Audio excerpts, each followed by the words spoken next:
Бар әлемді билейтін ақын, ақынды билейтін сөз деген қанатты сөз бар. Бүкіл дүние жүзінде бар үрдіс, әдебиетке таланттар толқын-толқын болып келеді. Бір толқынды бір толқын жалғап жатады. Абай мен Әбділдалар арасын жалғаған талантты Алла тағала қазаққа берді. Ол Қасым Аманжолов.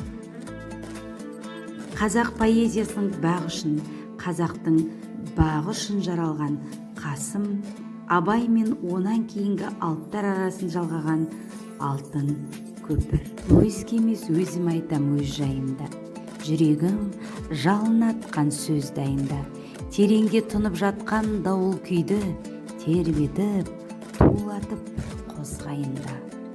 Аманжол рахым жанның қасымымын, мен қалған бір атаның ғасырымын, біреуге жұртта қалған жасығымын, біреуге аспандағы асылымын деп жырлаған Қасым ақын біздің бүгінгі әдебиет сабағымыздың басты кейіпкері.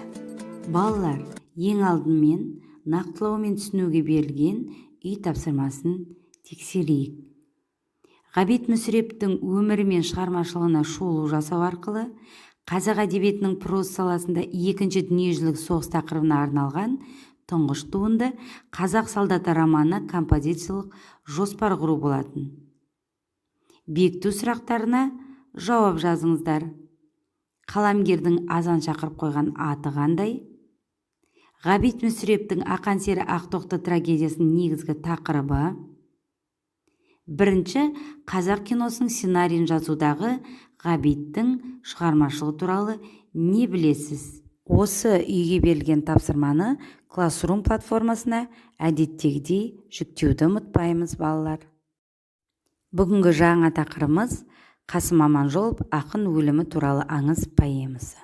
Кең далалы, кең пейілді қазақпыз, құл емеспіз, еркін жанбыз, азатпыз. Қас тағдырдың қиқанына көнбейміз, ел намысын кескілеспей бермейміз. Сертің осы азат жігіт, азат қыз деп жырлаған Қасым Аманжоловтың тұлғалық бейнесі мен шығармашылығын бағалаған әдебиет сыншылары аз емес.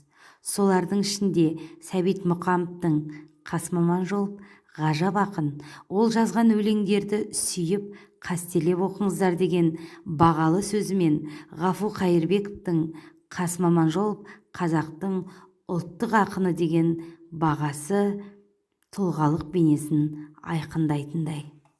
Ей тәкаппар дүние, маған да бір қарашы, танисың ба сен мені, мен қазақтың баласы деп жырлаған Қасым Аманжолов туралы біз нені білеміз? Өмірімен, шығармашылығымен таныспыз ба деген ой қозғау стратегиясына тоқталайық, балалар. Қасым Аманжолов 1911 жылы қазіргі Қарағанды облысының Қарқаралы ауданындағы Қызыл Көшен қыстауында дүниеге келген. 1923 жылы Қасымда ағасы Ахметжан Семейдегі бастауыш мектеп-интернатына оқуға түсіреді. Мектептен кейін Қасым Семей малдәрігерлік техникумда оқиды. Оны тәмамдаған соң Оралдағы педагогикалық институтқа оқуға түседі. Алматыға барып, Лениншіл жас газетінің редакциясына қызметке тұрады. 1931 жылы Қасым Ленинградтағы Орман шаруашылығы институтына түседі. Бірақ аяқтай алмай Оралға келіп, Екпінді құрылыс газетіне қызметке тұрған. 1933 жылы міндетті әскер қатарына алынып, оны сол Орал қаласында өтейді. Осы қаламызда атты әскер полкында қызмет еткен Қасым Орал қаласында көркемөнерпаздар үйірмесін құрады. Театрда жұмыс жасайды. Қасымның ақын болып қалыптасуына Орал қаласы үлкен әсер етті. Орал Қасымды төсінде еркелетті, қолтығынан демеді, жұмыс берді. Сол жерде ақын болып қалыптасты. Қасым әрине сол қарызды еселеп қайтарды. Шағанның бойы көк шалғын, шалқамнан жатқам шаңқай түс, гүл болып менің құшағым, кеудемде қонған бұлбұл құс деп жырлады ақын. Қасымның ақындық, әншілік, әртістік таланты жұртшылыққа танылады. 1936-1941 жылдары Қасым Алматыға барып, социалистік Қазақстан, Лениншіл жас газеттерінде, жазушылар одағында қызмет жасайды. Бұл кездерде ол өлеңмен қатар очерк, мақала, фельетон жазады. 1939-1941 жылдар арасында Қасымның шығармашылығынан елеулі өрлеу дәуірі басталады. Қасым өз сүйгенімен соғыстан кейін қосылады. Бұл жөнінде оның жұбайы Сақыпжамал былай естелік қалдырады. Мен 1946 жылы Қасекеңе тұрмысқа шықтым. Ол өзеннің арғы жағындағы Ахметжан деген ағасының үйіне алып барды. Тауықтың күркесінде кішкентай ғана үйде бұрышында қара чемоданды қойып, соның үстіне өлең жазатын. Өлеңді ойланып, басында қорытып барып қағазға түсіретін. Күндіз көп жаза алмайды, түнде жазатын. Жазып болған соң мені оятады да оқы, сына дейтін. Солай тұрып жаттық. Өмірге талай өлеңдер келді. Ақын өлімі туралы аңыз Абдолла Жұмағалиев жайлы поэма. Трагедияның өзінен романтика тұрғызған Абдолла ерлігін асқақтата, жаңаша жырлаған бұл поэма Қасымды поэзияның алтын тағына отырғызды. Ақын өлімі туралы аңызды ақын ауырып емханада жатқанда жазған. Асқан шеберлікті дәлелдейтін осыншама тығыз сыйымдылықты, шиыршықталған шымырлық, жұдырықтай жас түйін шығарма бұрын қазақ поэзиясында болған емес. Абдолла Жұмағалиев 1915 жылы біздің өлкеміздегі Жымпиты ауданындағы Жосалы қонысында дүниеге келген. Алғырда от шашқан талантымен ерте танылған ақын Оралдың педагогикалық институтында оқып жүріп, Қасыммен танысып, өте достасып кетеді. Қасым оны біздің Байрон деп еркелеткен екен. Бұл жөнінде ақын былай естелік қалдырады. Ол сұмдық хабарды мен бүкіл болмысымен қайғылы түрде қабылдадым. Көзімнен жасым тыйылмады. Көз алдыма өзі өрт құшағында тұрып айқасқан Абдолланы көрдім. Содан соң барып қолыма қалам алдым. Менің ол күйімді ұқпаған дәрігерлер 2 рет дәптерімді алып қойды. Мен айбат шегіп алдыртпадым. Түрімнен шошыған болар, қайтып тимеді деп жазады ақын. Ендеше балалар, бүгінгі жаңа сабағымызды бекіту тапсырмаларымен жалғайық. Ең алдымен поэманың желісі бойынша композициялық жоспарға назар аударыңыз.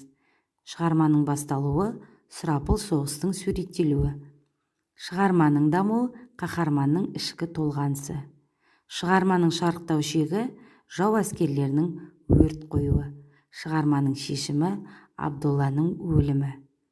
Поэманың негізгі тақырыбы ерлік, батырлық болса, поэманың идеясы азаматтық борыш, елге деген патриоттылық екені анық. Ал енді балалар, ұшқыр қалам тапсырмасында алдарыңызда берілген деректердің дұрыс, бұрысын белгілейсіздер. Балалар, келесі тапсырма шығармада кездесетін кейбір сөздердің мағынасын айқындау. Мәселен, Тамбов Ресей елінің қаласы. Сол секілді төменде берілген әрбір сөздің мағынасын ашып жазасыздар. Кубизм стратегиясы бойынша берілген келесі тапсырмада 4 бөлік бойынша өздеріңіздің ойларыңызды қағаз бетіне түсіру. Шығармадағы кейіпкерлер туралы айтыңыз. 2. жариялаңыз, шығарманың идеясын ашыңыз. 3. қолдану арқылы шығарманың эпикалық әдеби жанрын түрін табыңыз. Және 4. зерттеңіз, шығарманың әдеби теориялық ұғымын айтыңыз. Балалар, келесі тапсырма Білімленд контентіне кіріп, сайтта орналасқан Қасым Аманжолов тақырыбы бойынша берілген тест жұмыстарын орындаңыз. Тест жұмысы 10 сұрақтан тұрады. Қасым тек ақын болып қалды ма деген сұраққа жауап ретінде топтастыру стратегиясын қолданамыз. Қасым кім? Яғни Қасымның жан-жақты қырларын ашып жазамыз. Келесі балалар, инсерт стратегиясы бойынша кестені толтырамыз. Кімнің шығармасымен таныстың, басты шығармалары қандай, нені оқыдың, берген тәрбиесі және өз көзқарастарыңды бір сөйлеммен түйіндейсіңдер. Ендеше бүгінгі сабағымызды мұзбалақ ақын Мұқағалидың өлең жолдарымен қорытындылайық. Дейсіңдер-ау, Қасымның несі басым, Қасым солай болмаса несі қасым. Ақынмын деп қопаңдап жүргендердің әммесінен Қасымның десі басым. Жеді, тынды, керемет дерттер төніп, кең кеудеде кетті ғой кектер сөніп. Қасым деген қалқыған жанартау ғой, жанды да кетті өртеніп. Бір күй бар домбырамда, есі Қасым, Қасым солай болмаса несі Қасым. Жыр бәйгеге аттанған адам болса, сөредегі Қасымын есіне алсын. Балалар, үй тапсырмасы: Қасым ақынның әндеріне шолу жасай отырып, өз аймағыңыздағы ұлы отан соғысы жауынгерінің бейнесі Қасым Аманжоловтың ақын өлімі туралы аңыз поэмасындағы батыр бейнесіне пара-пар келетін салыстырып жазыңыз. Осымен сабағымыз аяқталды. Келесі кездескенше сау болыңыздар.